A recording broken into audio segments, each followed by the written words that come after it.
أسعد الله أوقاتكم بكل خير ومودة، وأهلا وسهلا بكم في القناة.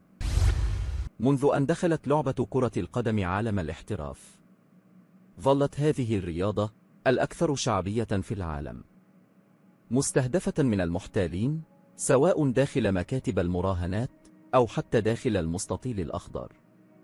ومن فضائح التلاعب في المباريات إلى فضيحة عقد اللاعب السنغالي علي ديا مع النادي الإنجليزي، حيث ظهر العديد من الأشخاص المهووسين بالشهرة والمال عبر النصب بكرة القدم. ويعد البرازيلي كارلوس هنريكي الملقب بالقيصر لتشابهه مع القيصر الألماني بيكنباور في الشكل. فالرجل الذي لعب لبعض أكبر الأندية في أمريكا الجنوبية والفرنسية كان يبذل قصارى جهده طيلة مسيرته التي امتدت ل26 سنة من أجل أن يتجنب لعب مباراة كرة قدم احترافية في حياته. فمن الملاهي البرازيلية بدأت رحلة كارلوس هنريكي للاحتيال على كرة القدم. فمثل غالبية أطفال ومراهقي البرازيل، كان لكارلوس هنريكي حلم واحد، وهو أن يصبح لاعب كرة قدم شهيرا. فقد نشأ كمشجع لكرة القدم في أعقاب النجاح المذهل لمنتخب السامبا في كأس العالم 1970. أراد كارلوس هنريكي محاكاة أبطاله على أرض الملعب، ومع ذلك أظهر كارلوس هنريكي بعض المواهب حين تقدم لإجراء التجارب مع إحدى الفرق الذي كان وقتها ينشط في دوري الدرجة الأولى المكسيكي. كانت المشكلة الوحيدة في حلم كارلوس أنه لم يكن جيدا بما يكفي للانضمام إلى النادي المكسيكي، فتم رفضه دون أن يلعب أي مباراة على الإطلاق مع النادي المكسيكي. عاد هنريكي إلى مسقط رأسه بخيبة أمل من فشل تجربته للاحتراف في المكسيك، لكن الفتى البرازيلي كانت قصته على وشك أن تبدأ فعلا. فقد تيقن أن قدراته ومواهبه التي بدأت تخفت لن توصله إلى تحقيق حلمه، وأن عليه انتهاج طريقة أخرى من أجل الوصول إلى الاحتراف والشهرة وطبعا الأموال. عازما على مواصلة مسيرته الكروية، استهدف كارلوس هنريكي النوادي الليلية في البرازيل، وهي الأماكن المفضلة لنجوم لعبة كرة القدم البرازيلية هناك. عقد كارلوس هنريكي صداقة مع المواهب البرازيلية في ذلك العصر، واستفاد كارلوس هنريكي من الحياة الليلية للاعبي كرة قدم مشهورين، واستخدم معارفه الجديدة لتعزيز آفاق مسيرته الكروية، حيث تمكن كارلوس هنريكي بمساعدة أصدقائه من الحصول على عقد تجريبي مدته 3 أشهر مع نادي برازيلي، وهو ما منحه فرصة للمشاركة في مباريات الدوري، خصوصا أن كارلوس هنريكي كان يتمتع باللياقة البدنية المثالية للاعب كرة القدم، لذا كانت الانطباعات الأولى عنه مواتية. لكن كارلوس كان يعلم أنه سيطلب منه اللعب في مباراة تدريبية قريبا بعد توقيعه على عقده الاحترافي الأول، لذا توصل إلى طريقة بسيطة وفعالة لإطالة مسيرته في النادي، وهي التظاهر بالإصابة. ومن أجل حبك السيناريو جيدا، طلب كارلوس تدريب اللياقة البدنية لبضعة أسابيع قبل أن يلعب أول مباراة له. عندما حان وقت أول مباراة له مع النادي، سقط على الأرض ممسكا بأوتار ركبته، وأصر على أنها تمزقت من أجل ألا يلعب.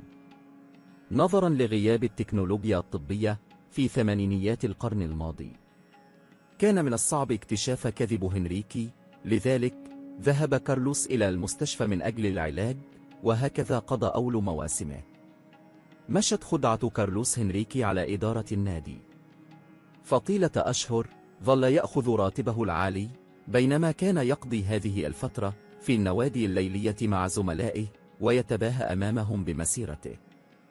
انتقل كارلوس هنريكي إلى مستوى آخر في الاحتيال والنصب على لاعب وإدارة النادي، حيث كان يعزز في سمعته من خلال التظاهر بالتحدث باللغة الإنجليزية على هاتفه المحمول، الذي يكاد يكون الوحيد في البرازيل خلال تلك الفترة، ويبرز إعجاب الأندية الأوروبية به أمام زملائه في الفريق وطاقم عمل النادي.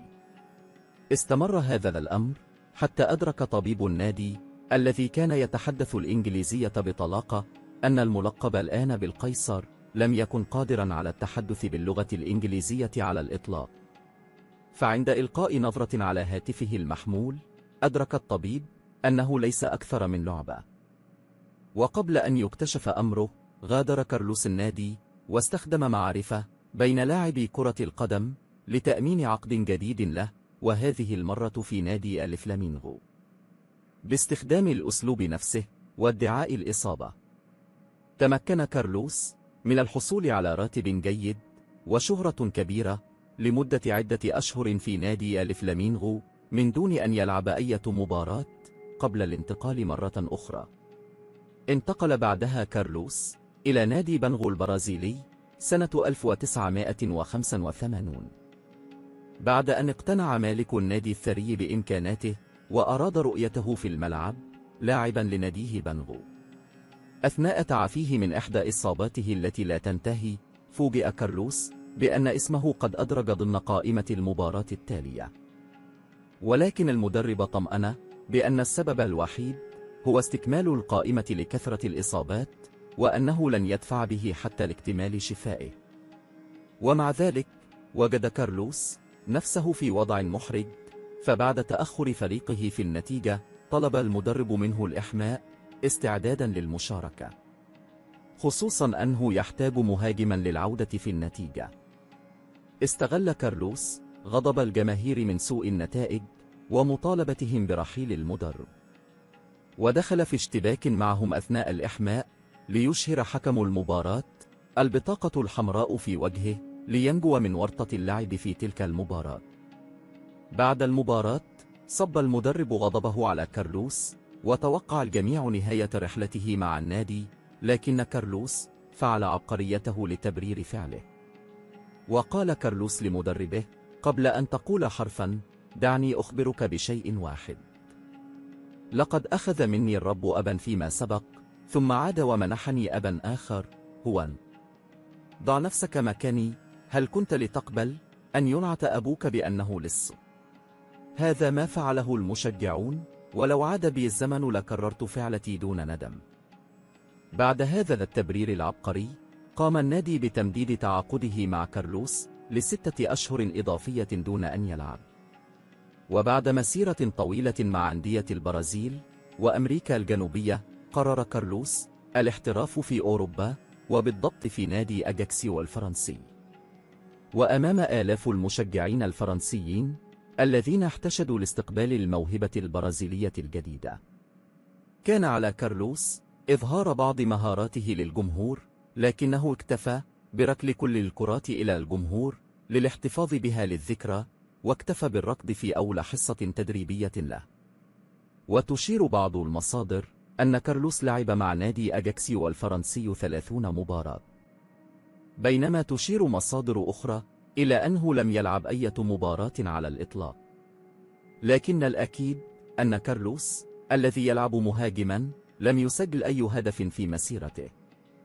بشكل مثير للدهشة استمر في هذا الاحتيال لمدة 26 عاما حتى اعتزل كرة القدم الاحترافية سنة 2004 عن عمر يناهز 41 عاما، ودخل التاريخ باعتباره المهاجم الذي لم يسجل أي هدف. اجتمعت الكثير من الأسباب في استمرار خدعة كارلوس هنريكي وتسويق نفسه على أنه أفضل نجوم كرة القدم في البرازيل. فقد كانت البداية من تعاقد المدرب والنجم البرازيلي الشهير كارلوس ألبرتو مع كارلوس هنريكي، والتي اعتبرها اللاعب شهادة إثبات على موهبته ومسيرته الكروية، إضافة إلى الخجل الذي أصاب معظم الأندية البرازيلية التي تعرضت إلى خداع كارلوس، فلم يستطع أي نادي التصريح بأنه تعرض إلى الاحتيال من قبل القيصر.